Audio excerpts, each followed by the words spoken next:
दोस्तों, एक नौजवान युवक होता है जो कि अपने घर से निकल रहा था और उसके शरीर पे जो कपड़े पहने हुआ होता है, उस कपड़े पे बहुत सारा खून लगा हुआ होता है और वो अपनी गलियों की रास्ते से निकलकर वो एक पुलिस स्टेशन में पहुंचता है। जिस थाने में पहुंचता है, वहां पर सभी लोग अपनी ड्यूटी की तैयारी कर रहे होते हैं और ये युवक जैसे ही वहां पर पहुंचता है, खून से लथपथ उसे देखकर सभी पुलिस वाले हैरान हो जाते हैं और वो जो युवक था, वो पुलिस वाले को जो बताते हैं, वो और भी हैरान कर देने वाली थी। वो युवक पुलिस से बताता है कि मैंने अपनी ही पत्नी की घर में गला रेत कर हत्या कर दी है, लाश पड़ी है, आप जाकर उठा लो। ये बात जैसे ही पुलिस वाले सुनते हैं, उन सभी लोगों में हड़कंप मच जाता है, क्योंकि सुबह का समय था और सभी अपनी ड्यूटी ज्वाइन कर ही रहे थे। तभी ये युवक पहुंचकर उन्हें जो बात बताती है, उस बातों पर उन्हें बिल्कुल भी यकीन नहीं हो रहा था, लेकिन उसके शरीर पे बहुत सारे खून लगे हुए थे, जिसे देखकर वो सभी हैरान थे। और उसके बाद वो उस युवक को लेकर उसके घर पर पहुंचने की तैयारी करते हैं। लेकिन दोस्तों, आप लोग हमें कमेंट करके बताइए कि उस युवक ने अपनी पत्नी की हत्या क्यों की होगी? आखिर क्या कारण हो सकता है? बाकी दोस्तों, इस वीडियो के अंत तक बने रहिएगा और इस पूरी कहानी को मैं आपको विस्तार से बताऊंगा, जिसमें आपको ये पता चलेगी कि उस युवक ने अपनी ही पत्नी की इतनी बेरहमी से हत्या क्यों कर दी, जबकि दोनों ने लव मैरिज शादी की हुई थी। तो चलिए दोस्तों, वीडियो के अंत तक बने रहिएगा। अगर आपको हमारी ये वीडियो पसंद आए तो वीडियो को एक लाइक और चैनल को भी सब्सक्राइब जरूर कर लीजिएगा। तो इस कहानी की शुरुआत करते हैं। नमस्कार दोस्तों, मेरा नाम है सुशील पंडित और आज की जो यह घटना है, काफी दिल दहला देने वाली है। और यह घटना उत्तर प्रदेश के गोरखपुर जिले की है। उसी के अंतर्गत सहजनवा थाना क्षेत्र होता है और उसी थाना क्षेत्र के अंतर्गत वार्ड नंबर 2 की यह घटना है, जहां पर एक युवक होता है जिसका नाम अंगद शर्मा होता है और वो अपने घर के सामने रहने वाली एक लड़की जिसका नाम नेहा होता है, उससे दोनों का प्रेम हो जाता है। दोनों नौजवान होते हैं, जिसमें से एक लड़की की उम्र लगभग 19 से 20 वर्ष होता है और लड़के की उम्र 23 से 24 वर्ष होता है।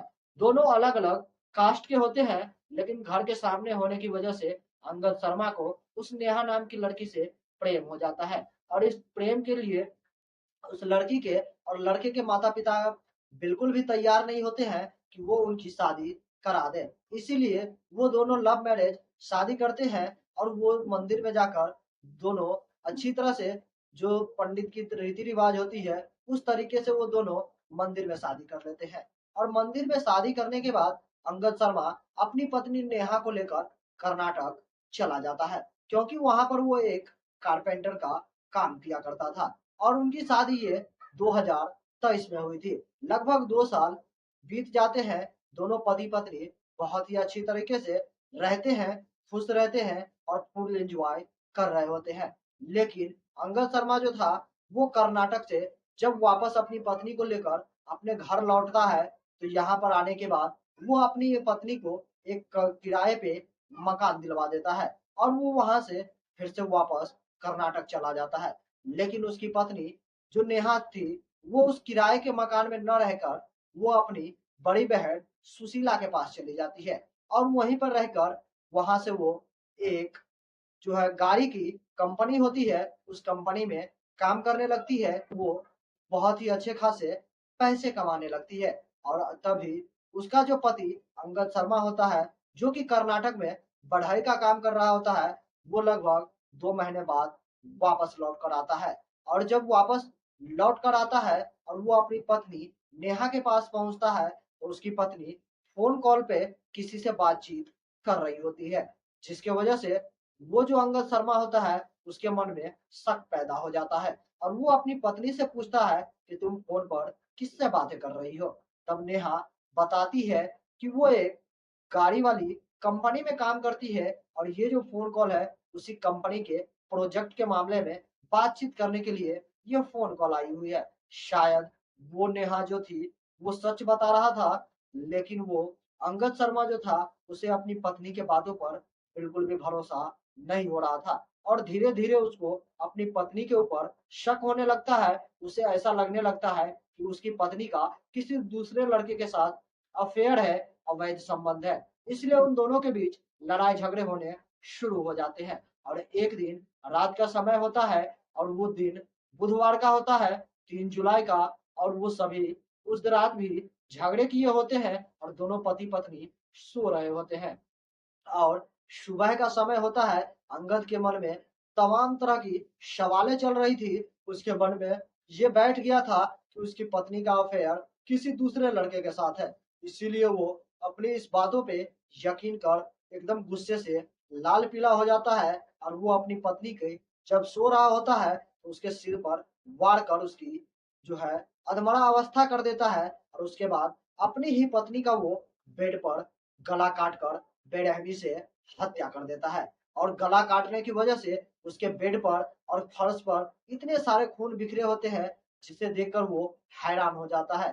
और वो अपनी पत्नी की लाश के पास लगभग 1 से 2 घंटे तक बैठा रहता है। और जब सुबह का समय होता है तब वो युवक उसी खून से जो कपड़े होते सने हुए उसी कपड़े को पहनकर वो अपने घर की गलियों से निकलते हुए वो सहजनवा थाना क्षेत्र के थाना में पहुंचते हैं। और वहां पर वो इस सारी घटना के बारे में पुलिस को बताते हैं।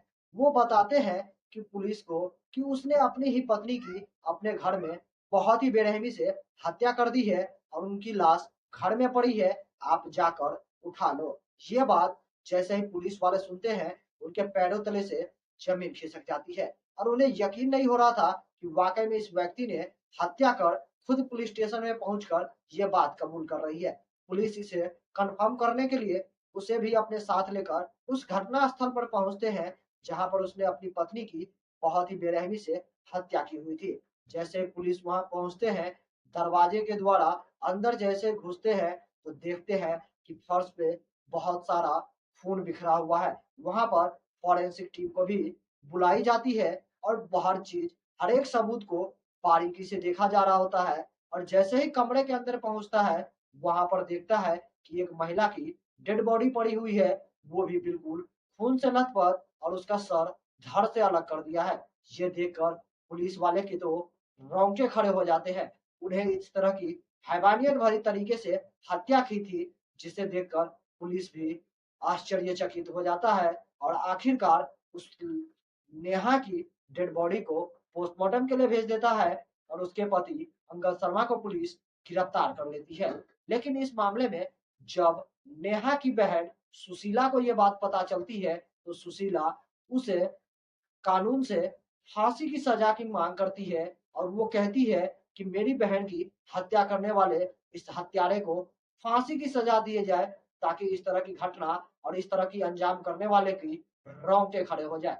लेकिन यहाँ पर कहीं ना कहीं आजकल के समय में पति पत्नी के बीच जो रिश्ते होते हैं वो रिश्ता इतना कमजोर हो चुका है कि एक छोटी सी बात से भी उस रिश्ते की डोर टूट जाती है। यहाँ पर जो पति पत्नी लव मैरिज दोनों एक दूसरे के मनपसंद से शादी किए हुए थे, उसके बावजूद भी एक पति ने अपनी ही पत्नी की बेरहमी से हत्या कर दी, जो कि कहीं ना कहीं गलत था, अपराध था। बाकी दोस्तों, इस घटना और इस तरह की कहानी को लेकर आप लोगों को क्या लगता है और आप लोग क्या सोचते हैं, हमारे कमेंट सेक्शन में कमेंट करके जरूर बताइएगा। बाकी इस तरह की घटना और इस तरह की कहानी को सुनाकर हमें किसी के दिल को ठेस पहुंचाने का कोई भी इरादा नहीं है। बस आप लोगों को जागरूक करना है और हमारे समाज में जो आए दिन घटना होती रहती है इस घटना से अवगत कराना था। बाकी दोस्तों, आपने जो कमेंट किया था क्या वो सही था, या इस कहानी के माध्यम से आपको ये जानने को मिला होगा कि एक शक की वजह से एक निर्दोष पत्नी की उसने हत्या कर दी, कहीं ना कहीं ये गलत था। बाकी दोस्तों, उसके पति को क्या सजा मिलनी चाहिए आप लोग हमारे कमेंट सेक्शन में कमेंट करके जरूर बताइएगा। बाकी इस वीडियो से मैं विदा लूंगा और फिर मैं मिलूंगा आपसे अगला एक नई एपिसोड में एक नई कहानी के साथ। तब तक के लिए जय हिंद, जय भारत। सतर्क रहिए, सावधान रहिए और अपने दोस्तों के साथ हमारे इस वीडियो को शेयर जरूर कीजिएगा।